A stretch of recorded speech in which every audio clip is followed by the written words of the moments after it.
A gente está de volta aqui novamente para a segunda parte da aula do protestantismo, né? Nós vimos na aula, na parte anterior, na verdade, né? Nós conseguimos ver o que é o protestantismo, né? Definir um pouco o que é o protestantismo, né? Também pudemos ver os objetivos do protestantismo de uma forma sistematizada, né? Quais são aqueles objetivos ao que vai levar a doutrina protestante. E, por fim, nós demos também uma passada nas causas que geraram o protestantismo, né? Que foram causas inicialmente intelectuais, né? Claro, né? E aí falamos um pouco sobre o Renascimento e a filosofia de Guilherme de Ockham e de Mestre Eckhart. Depois falamos das causas religiosas, né? Que evidentemente alguns abusos da igreja foram a desculpa para que se estabelecesse a doutrina protestante. E, por fim, as causas políticas, né? Quais eram, digamos, as intenções dos príncipes da nobreza na época de tirar vantagens daquela revolução que estava se formando, né? Daquela revolução, daquela anarquia, na verdade, dentro da hierarquia religiosa que estava se formando, tá? Essa parte nós vamos um pouco detalhar a questão filosófica e a questão doutrinal do protestantismo, tá? E aí a gente vai se ater um pouco mais nessas características, porque de fato são bem importantes a gente entendê-las de maneira sistematizada, né? Então, compreender isso, né? Conseguir, através dessa sistematização, olhar para as seitas protestantes atuais, né? Para o modo de funcionamento e reconhecer esses elementos, né? E também depois dar uma olhada, né, nas seitas protestantes, né, de uma maneira um pouco mais rápida, mas dar uma olhada nas seitas protestantes que foram se constituindo. Bom, então, o que a gente estava aqui, começamos a ver na primeira aula, né, que é a questão do Guilherme de Ockham e do Mestre Eckhart, né, sem dúvida é bem importante porque o protestantismo é propriamente a síntese, né, desses dois pensamentos, né, desses dois elementos principais, né, e por isso é bem importante a gente estudar, porque evidentemente esse tipo de sistematização é aplicável não só na revolta protestante, mas é aplicado também em outros aspectos, né, do liberalismo, né. Então, se a gente pudesse falar de uma filosofia protestante, né, a gente poderia afirmar, né, com bastante categoria que o protestantismo é a síntese, tá, do nominalismo de Ockham e do misticismo do Mestre Eckhart, né? Então, em sua filosofia, a gente pode definir dessa maneira, né, aonde estão os limites aí, onde está o grande cerne do protestantismo, né? Uma imagem muito interessante, que a gente está olhando nesse slide 2 aqui, né, no segundo slide, na verdade é o primeiro, né, depois do slide de apresentação. Então, como a gente havia dito, uma boa imagem, né, que vocês estão vendo aí, né, e uma imagem muito bonita, um mosaico, na verdade é da Catedral Arquiepiscopal de Ravenna, né, muito bonito, um mosaico romano, né, onde nós vemos Cristo vestido, né, como um soldado, né, muito representativo da igreja militante, ele está com a cruz na mão, então é um símbolo muito bem feito da igreja, né, e Cristo pisa o leão, está pisando no leão e na serpente, né, e começar a analisar essa filosofia por essa imagem é uma coisa muito interessante, né. Como vocês sabem, né, ou devem saber, na Sagrada Escritura, né, normalmente todos os símbolos, eles têm uma interpretação boa e uma interpretação ruim, né? A gente pode ver o caso da serpente, né? Como a serpente que tentou Adão e Eva, né? Então símbolo do demônio, e a serpente que foi levantada no deserto por Moisés, né? Símbolo de Cristo, né? Ou seja, a serpente que estava no paraíso era a causa da perdição, a serpente levantada no madeiro, né? Que depois simboliza evidentemente Cristo, e os israelitas, ao olharem a serpente, eram curados daquelas serpentes que os picaram, né? Inclusive, depois essa imagem ficou no templo, né? Durante um tempo. Então, a imagem da serpente sendo interpretada de duas maneiras. O leão, a mesma coisa, né? Na Sagrada Escritura nós encontramos o leão como símbolo do demônio, né? Aquele que ronda, né? E ao mesmo tempo símbolo de Cristo, né? O leão da tribo de Judá, né? Então é preciso, né? Entender, né, que a simbologia por si só ela não diz muita coisa, né? Pelo contrário, às vezes ela causa um pouco mais de prejuízo. Mas neste caso desta imagem, né? Essa simbologia é tem muita propriedade para a nossa análise filosófica, né? Porque Cristo aqui, simbolizando de fato a igreja, né? A igreja militante, não a igreja triunfante nem a padecente, mas a igreja militante, aquela que luta, ele está de armadura, né? Armadura romana, né? Pisa sobre a serpente e pisa sobre o leão, né? Nesse aspecto, o leão, evidentemente, é simbolizado por uma tentação violenta, né? A violência, né? Uma filosofia violenta, né? E a serpente, né? Pela sua sutileza, né? Pela sua maneira de agir, né? Sibilina, né? A cobra, né? Que normalmente é a serpente que anda no meio dos arbustos, né?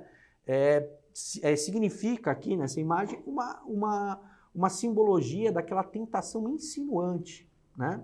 É bem interessante de ver o símbolo, porque de fato, né? Ora, a tentação se apresenta como algo bruto, como uma força bruta que arrebata o homem brutamente, né?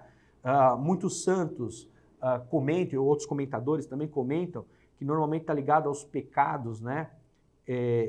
Da carne, né? Que arrebatam o homem de uma forma violenta, e a sutileza, né? A sutileza viperina da serpente, né? De que ela é insinuante, né? Do veneno, né? Que pica e mata o homem aos poucos, né? Assim também são as doutrinas muitas vezes ligadas ao intelecto, né? A pessoa vai se envenenando aos poucos, né?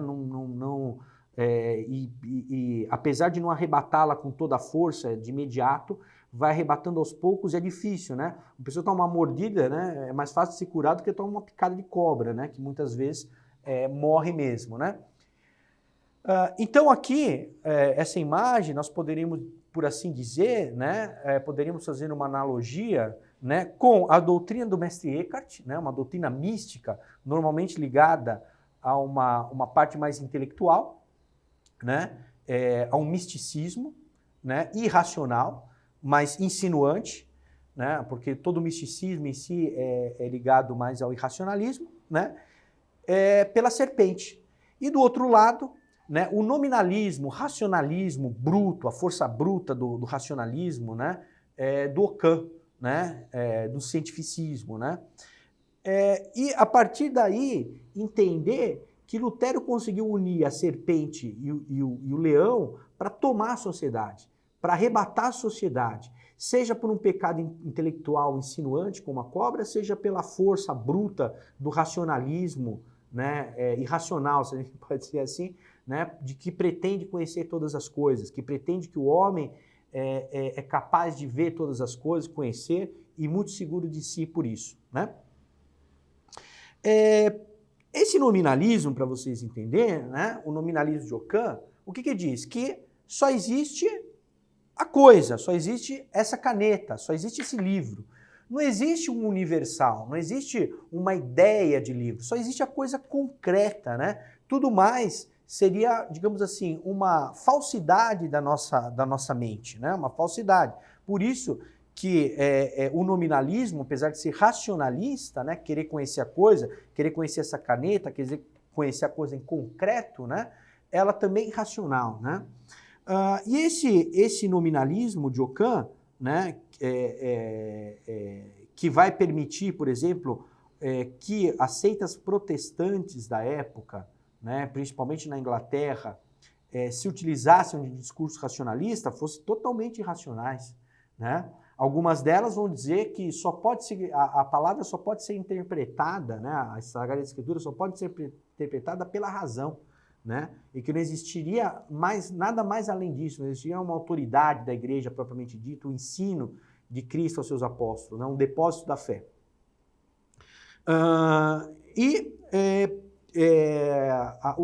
O desenvolvimento desse nominalismo, sem dúvida nenhuma, né, extremamente racionalista, né, daria hoje no que a gente conhece como a teologia da libertação, né, daria as vertentes comunistas, né, aquilo que normalmente toma a força das armas, né, de assalto, né, como o leão.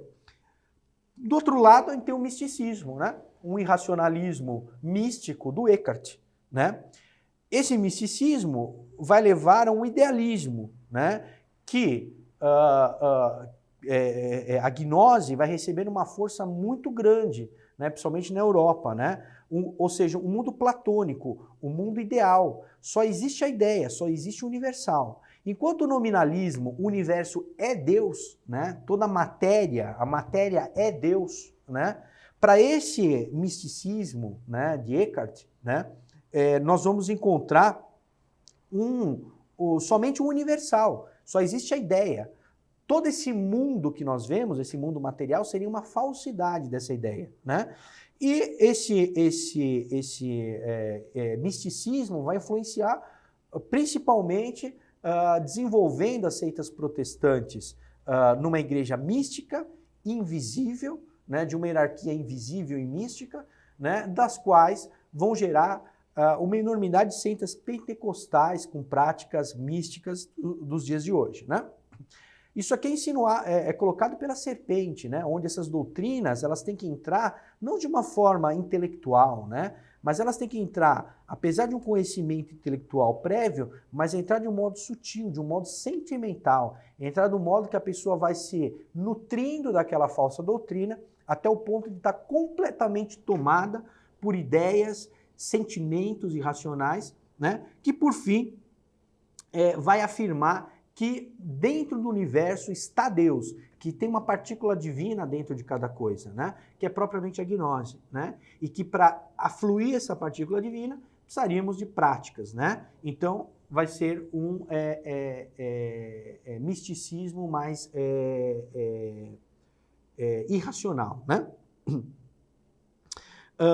Toda essa filosofia, digamos assim, essa união da mística com a união desse racionalismo, ele vai preparar o terreno para a Revolução Francesa, né?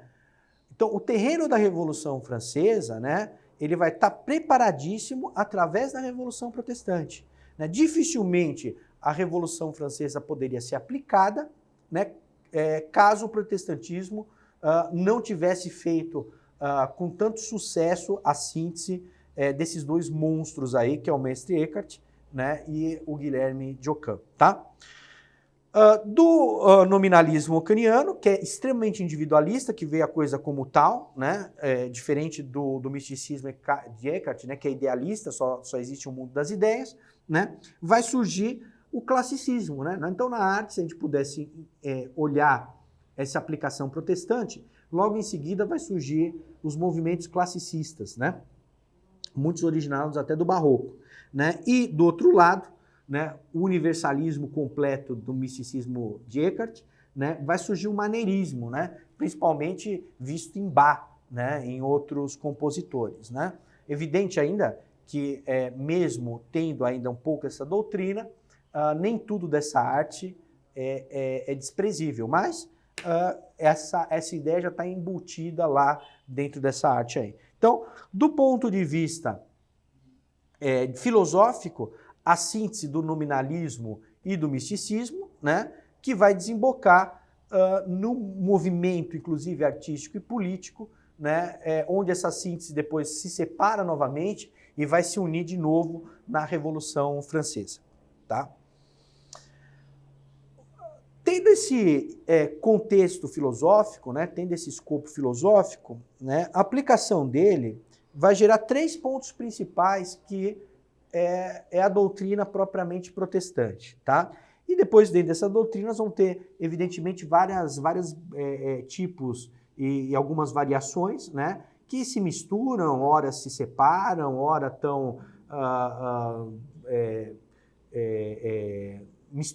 misturadas, né, que é a sola gratia, a sola scriptura e a sola fide, né, que são essas três, os 3 tipos, na verdade, de base da doutrina protestante. Perfeito? Né?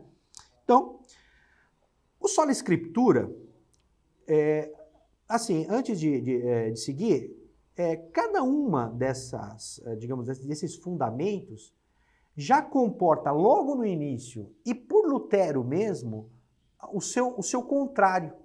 Então, Lutero mesmo já traz a contradição do próprio princípio que ele está estabelecendo, né? O difícil é que muitas vezes isso é apresentado para nós, não de uma forma sistemática, como vocês estão vendo em nosso curso.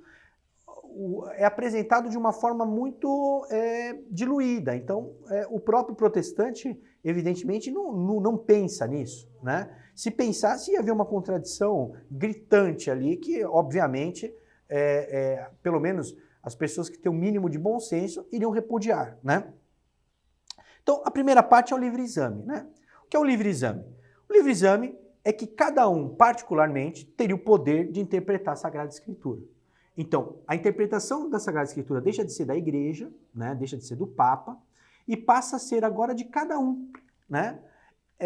Por quê? Porque nós teríamos apenas uma hierarquia de uma igreja mística, de uma igreja invisível, né? Então, uma igualdade total dentro da religião. Se todos somos iguais na religião, a igreja, não existe igreja institucional para o protestantismo. Existiria só uma igreja mística, da qual todo mundo pode interpretar a Sagrada Escritura, tá? Esse liberalismo na religião, né? Isso propriamente é o liberalismo na religião, onde cada um é a autoridade máxima nos assuntos religiosos, nas assuntos de doutrina, né? Vai gerar o sola scriptura, né? Aonde a Escritura deveria ser o grande fundamento do protestantismo. Entretanto, a Escritura começa a partir daí ser interpretada das formas mais diferentes possíveis, né? O que isso vai ocasionar, né?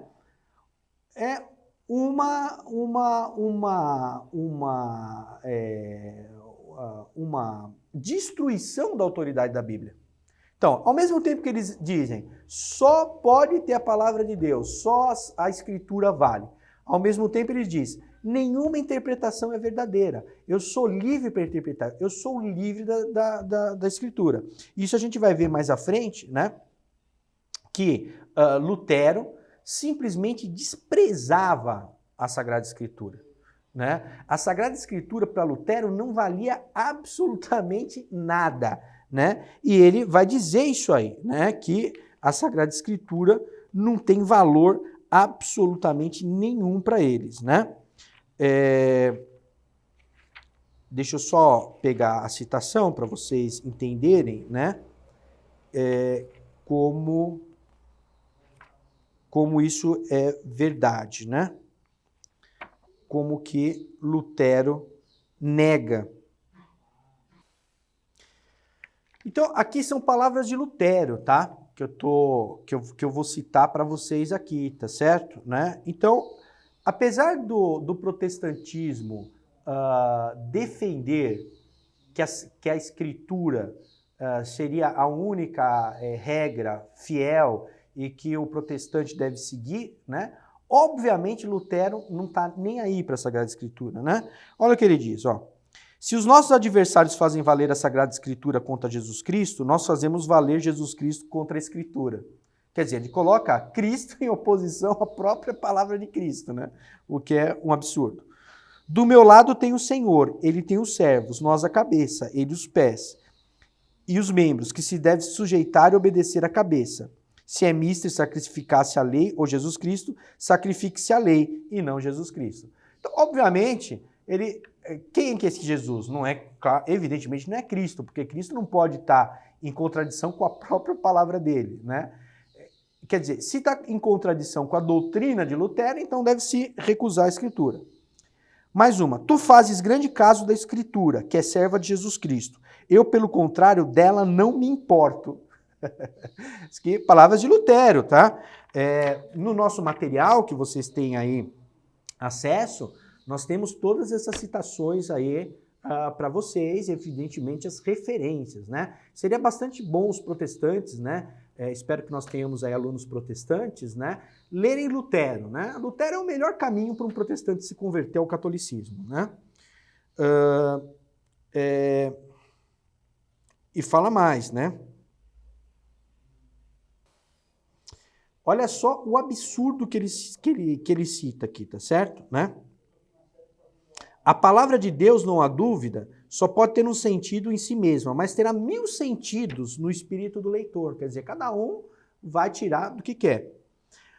Em vez deles, da doutrina protestante, combater, falar assim, não, tem que ter um único sentido, não é um absurdo, né? Que, evidentemente, se tiver um único sentido, vai contra o livre-exame, né?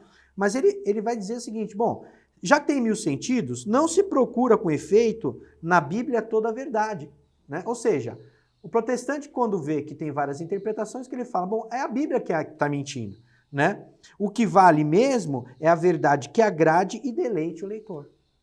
Entendeu? Então, isso é o protestantismo, né? Se alguém tem dúvida da doutrina do livre-exame, tá aí para vocês verem o nível do desprezo que o Lutero tinha da Sagrada Escritura, né?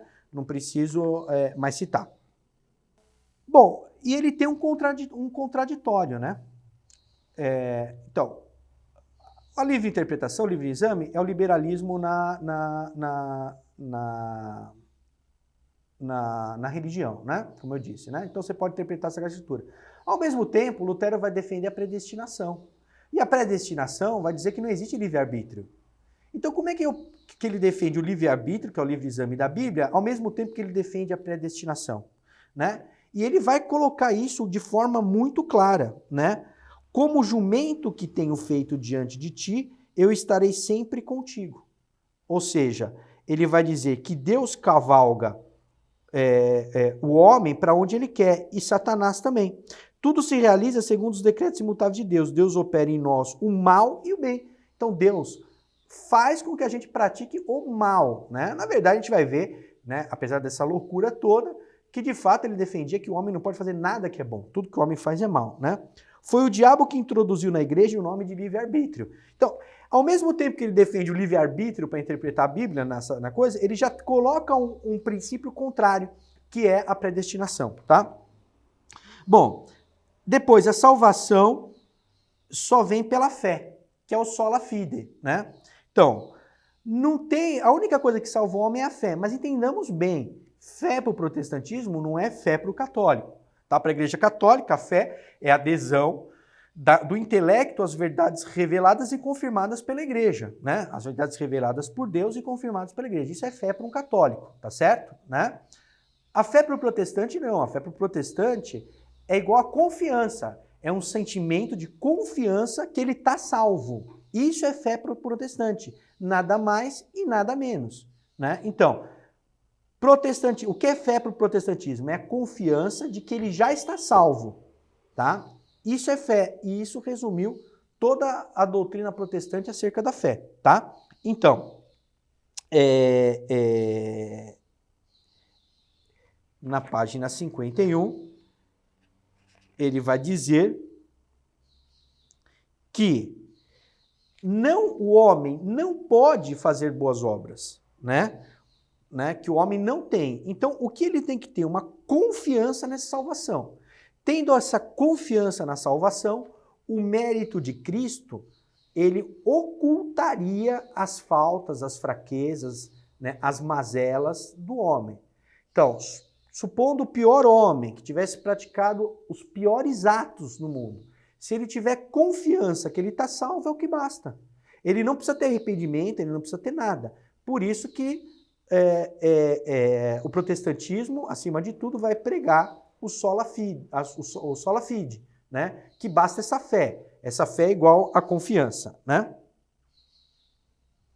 Então, o homem que se arrepende, né? O homem que tem o arrependimento, que buscaria o arrependimento das obras dele, esse homem é pior do que o homem que não se arrepende. Porque se só a fé basta, esse arrependimento mostra que ele não tem confiança em Cristo. Que ele não tem confiança que Cristo apagaria imediatamente o pecado dele. Por isso que Lutero diz, a contrição que se prepara pelo exame, recapitulação e detestação dos pecados pelos quais alguém se relembra os seus anos na amargura de sua alma, ponderando a gravidade, a multidão e a fealdade dos pecados, a perda da eterna felicidade, a aquisição da condenação eterna, esta contrição o faz hipócrita e o faz mais pecador. Então, quando a pessoa ela relembra o passado, ela lamenta os erros, ela lamenta a ofensa que ela fez a Deus, essa pessoa é pior para o protestantismo. Essa pessoa, para Lutero, é muito pior, porque ela se arrependeu. E se ela se arrependeu, ela não tem confiança absoluta, que mesmo sendo uma pecadora, ela, tendo confiança em Cristo, já todo pecado teria apagado. Então, o fulano que se arrepende é pior. Segue Lutero. Né? As boas obras são más, são pecado como todo o resto. Lutero afirma que toda boa obra que uma pessoa faz, por exemplo, se arrepender de ter ofendido a Deus, é má em si. Né? O protestante que recusa reconhecer que no protestantismo existe essa doutrina, né, ele se engana. Né? Ele é um cínico porque, de fato, está lá. Lutero falou. Então, essa doutrina da sola fide é isso que ela traz consigo. Né? Por fim, o sola gratia. Né? Qual é essa graça que Cristo dá? Evidentemente, não é a graça de fazer boas obras. Cristo dá uma graça, não é da pessoa ficar impecável, propriamente dito assim, né? Apesar deles afirmarem que o homem, a partir de ter essa fé, né, já estaria justificado e não poderia mais pecar. Mas não é no sentido de não pecar materialmente, como a gente vê, né? O fulano vai lá, mata um, né? Ou fulano comete adultério, né? Isso não é o grande pecado. O grande pecado é você perder essa confiança. Então, sola gratia seria essa, digamos assim, essa graça de ter essa confiança absoluta, mesmo no pecado. Dentro dela já tem uma contradição, né? Por quê? Porque o que ela vai dizer é que nada que o homem pode fazer é bom, e tudo que o homem faz, sendo mal ou sendo bom, é pela graça. Logo, tendo confiança no sola fide, nessa justificação, ele estaria purificado de todo pecado, né? Mas como que isso é possível, né? Ele vai dizer que o nosso arbítrio seria escravo. Então, essas pessoas que de fato aderiram nessa confiança seriam os predestinados ao céu, né? Então, mas é óbvio que isso aqui é uma loucura e nós poderíamos objetar, mas as pessoas escolhem entre fazer o bem e o mal. Os protestantes de hoje, inclusive, defendem o arrependimento. Então, como é que fica essa questão da predestinação? Então, Lutero vai inventar uma outra doutrina, dizendo que Deus teria uma verdade revelada e uma verdade oculta.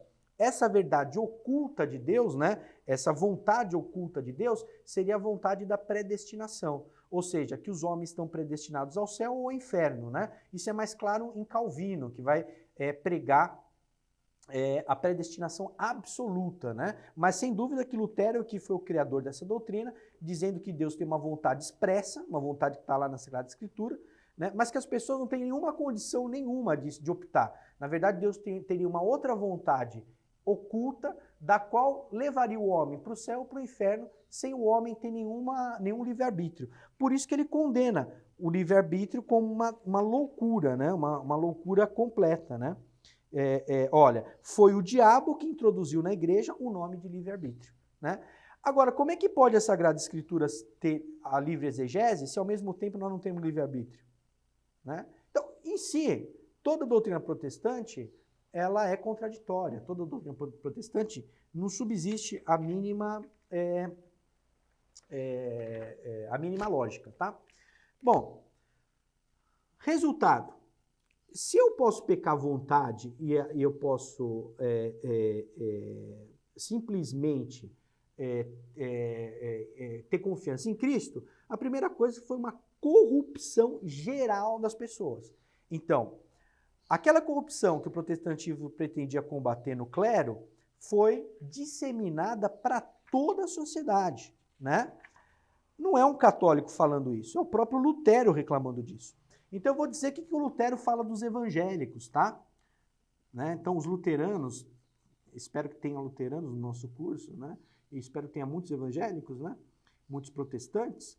Então ele vai dizer que, exatamente sobre os evangelhos. Os evangelhos são 7 vezes piores que outrora. Depois da pregação da nossa doutrina, os homens entregaram-se ao roubo, à mentira, à impostura, à crápula, à embriaguez, a toda espécie de vícios. Expulsamos um demônio, o demônio aqui é o Papa, tá? E vieram 7 piores, né? Príncipes, senhores, nobres, burgueses, agricultores, perderam todo o temor a Deus. Então a primeira coisa é uma corrupção geral. Hoje o protestantismo é a mesmíssima coisa, né? O fulano continua na vida adúltera, o fulano continua roubando, o fulano continua mentindo, o fulano continua torcendo a Sagrada Escritura, né? E mesmo assim se mantém essa estrutura doutrinal. Depois, libertinagem, claro, né? Se eu posso fazer qualquer coisa, por que eu não posso ser totalmente liberal nos costumes, na economia e tudo mais, né? E ele fala aqui que todo mundo que aderiu, né, acabou ficando, né? Depois de que compreendemos não serem as boas obras necessárias para a justificação, ficamos muito mais remissos e frios na prática do bem. É admirável com que fervor nos devamos às boas obras de outrora, quando por meio delas esforçamos por alcançar a justificação. Cada qual porfiava em vencer os outros em piedade e honestidade. E hoje, se pudesse voltar ao antigo estado das coisas, se de novo revivesse a doutrina que afirma a necessidade do bem fazer para ser santo, outra seria a lacralidade e prontidão do exército do bem. Quer dizer, os protestantes perderam já na época, tá? Já na época, completamente qualquer senso de moral, qualquer senso de verdade, né? Então, começaram a maldizer a Deus. O que aconteceu também? Uma divisão dentro das seitas. Claro, se cada um tem a liberdade de fazer o que quer, por que também não tem a liberdade de pensar doutrinas diferentes, né? Então, se começou, de fato, uma modificação das seitas, que já foram se dividindo naquela época, né? Com outras doutrinas, outras invenções, e uma divisão artificial entre a igreja visível e a igreja hierárquica. Exatamente por isso que Lutero teve que fundar o luteranismo, porque só essa ideia de igreja invisível fazia com que as pessoas virassem monstros, né? E cada um, né, era a sua própria igreja, né? Como a gente vê hoje, que cada um abre na sala de sua casa uma igrejinha e faz lá um grupinho protestante.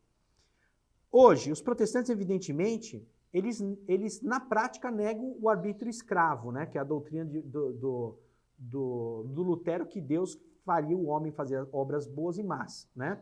O que é uma monstruosidade. Então, o que restou no protestantismo atual? A hipocrisia.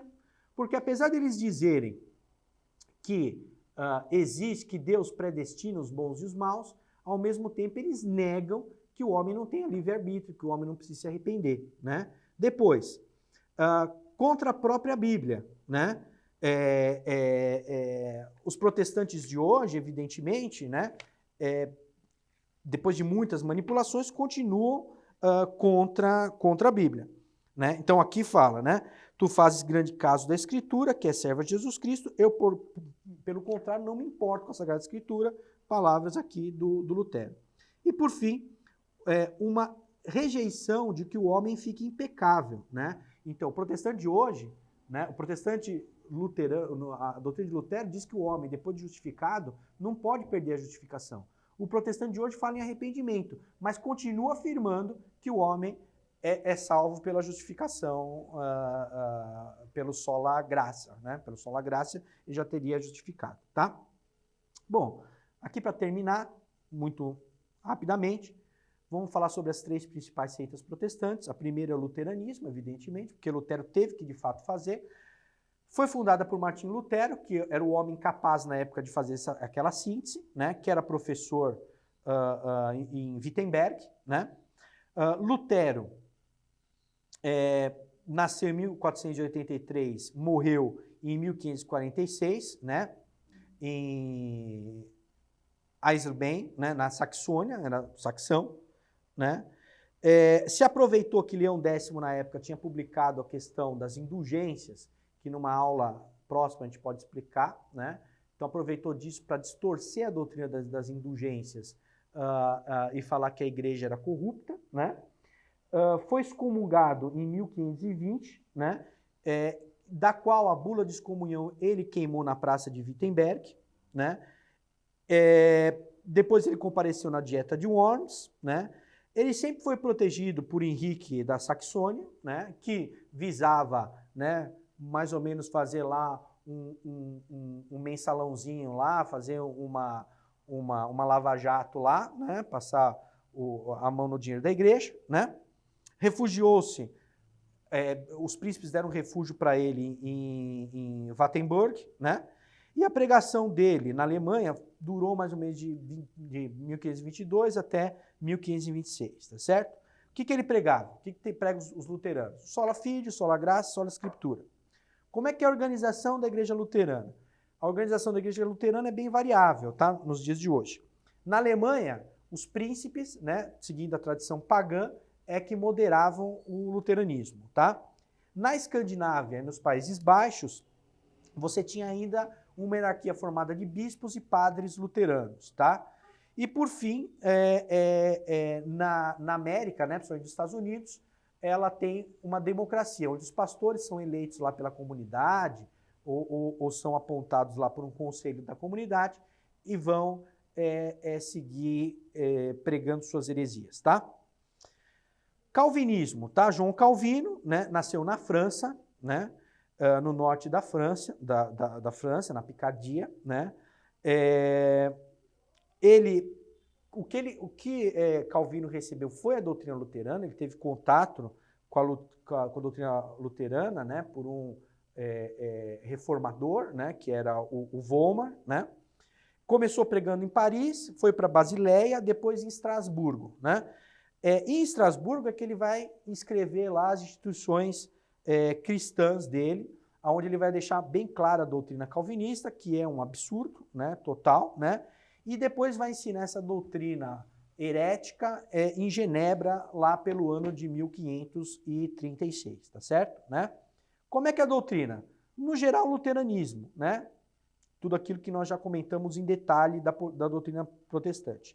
Só que ele vai fazer uma coisa um pouco diferente, ele vai dar um foco maior, né, na inamissibilidade da graça. Ou seja, fulano que recebeu a graça não perde mais. Então ele é um predestinado mesmo. Por quê? Porque de fato ele vai desenvolver a doutrina da predestinação absoluta, dizendo que Deus já escolheu desde a eternidade quem vai para o céu, quem não vai, não vai mesmo, então não adianta nada, quem vai, vai mesmo, então não tem sentido perder a graça, tá? Que é a predestinação absoluta, né? Então, o homem não pode fazer nada, nem para fazer as obras boas e nem para fazer as más, ele já está predestinado. Deus é um Deus cruel que brinca com os homens, tá? Né? E tem uma distinção ainda entre a igreja congregacional, que é a igreja visível deles, e a igreja invisível, que já é dos predestinados, né? Então, a igreja congregacional seria mais aí para dar uma enganada, né? Seria uma igreja aí só para brincar com o trocadilho, para inglês ver, né? A organização, igualdade completa no sacerdócio, né? Totalmente democrática, tá? Então, os fulanos são eleitos. Uma independência total do Estado, nesse caso difere bastante da doutrina luterana, tá? E é formado pelo consistório, e aí é bem interessante a gente ver, né, que é formado por eclesiásticos e leigos, né? Normalmente 6 eclesiásticos e 12 leigos. Esse sistema de consistório é o sistema que a gente chama de presbiterianismo. Então, as igrejas presbiterianas são as igrejas que mantêm esse núcleo calvinista de hierarquia, tá certo? Né? Por fim, se espalhou na Suíça, França, Alemanha, Bélgica, Escócia, né? E na Escócia vai gerar o puritanismo, né? Dos puritanos que foram para os Estados Unidos, né? E que geraram todas as loucuras dos puritanos lá, né? De que pureza não tem absolutamente nenhuma, tá? Por fim, comentando rapidamente o anglicanismo, tá? Na verdade, o anglicanismo já tinha ideias de Wycliffe, né? Que já tinham permeado um pouco a nobreza inglesa, né? Mas ele foi mesmo feito pelo Henrique VIII, né? Que queria ter mais sogras. Ele nunca se contentou com uma sogra só, queria ter mais, né? Uma pessoa muito que gosta, uma pessoa que gosta de família, né? Queria ter várias famílias, né? Não conseguiu anulação por Clemente VII, né, que evidentemente defendeu a doutrina da igreja que não pode ter, que o casamento não se pode ter uma vez só, né? Então não tem como quebrar, não ser a morte, né? Mas ele queria lá se separar, né, de Catarina de Aragão. Depois ele obrigou que fosse feita uma bula dizendo que o bispo de Roma não teria autoridade fora de Roma, né? Então essa bula, digamos assim, finaliza o anglicanismo, mas até então, ainda assim, o anglicanismo mantinha a doutrina católica, né? Ela degenera mesmo com Eduardo VI, que vai assimilar toda a doutrina protestante para dentro do anglicanismo. Então, o anglicanismo atual é totalmente protestante, né? Total com as doutrinas luteranas, mas com algumas modificações que a gente vai ver, tá? Esse Eduardo VI, né, acabou fazendo uma profissão que depois foi reformada por Isabel, né, que foi uma outra rainha, em 42 artigos, atualmente são 39, não sei se já teve outras alterações, né? Mantém o dogma católico da Santíssima Trindade, da ressurreição e da encarnação, o que garante que a mentira seja mais eficiente, digamos assim, porque mantém alguma coisa que de fato é mais palatável. Em contrapartida, né, ele vai assumir que a Bíblia, a sola Escritura, a sola graça e a sola fide, né? Vai dizer que a igreja não é infalível, né? Por isso eles estão sempre modificando, por isso o casamento homossexual, as hierarquias homossexuais dentro do anglicanismo na atualidade, são totalmente aceitáveis, né? Negam o culto dos santos e das relíquias, né? E nos sacramentos mantém o batismo e a ceia, mas como transsignificação, ou seja, ela muda o significado, absolutamente contra a missa católica, que onde Nosso Senhor está lá em corpo, alma e divindade através da transubstanciação, tá? Como que ela é organizada? Ainda hierarquicamente, mas nós temos dois ritos separados, o que a gente chama dos conformistas e não conformistas, tá? Os conformistas é o que aceita a estrutura mais ou menos mimetizando uma estrutura mais católica, e os não conformistas é o protestantismo puro e simples, rompendo com qualquer tipo de estrutura hierárquica, tá? Aí nós teríamos 3 tipos de igreja: igreja alta, baixa e larga, né? Cabe outras também, né? Média, né? Igreja um pouco estreita. Aqui fica à vontade, né, dos protestantes, que são bem criativos nessa questão de doutrina, né? Mas na igreja alta, né, nós temos aí o puseísmo, né? Que é uma igreja que mantém, digamos assim, os ritos, né?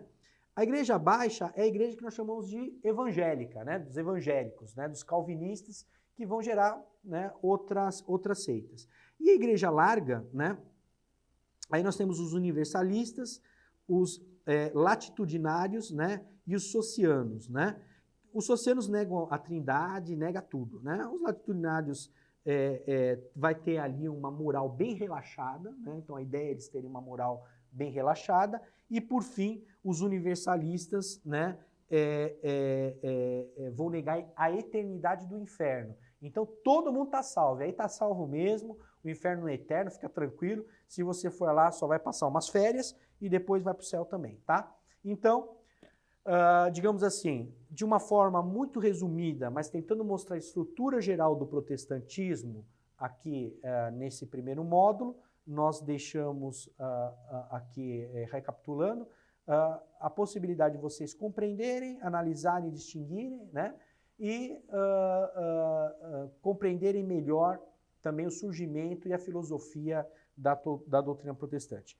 Queria agradecer aos nossos alunos, aos nossos alunos desse curso, né? A assistir essa aula. E o material vai estar disponível, né? Na nossa estrutura do curso.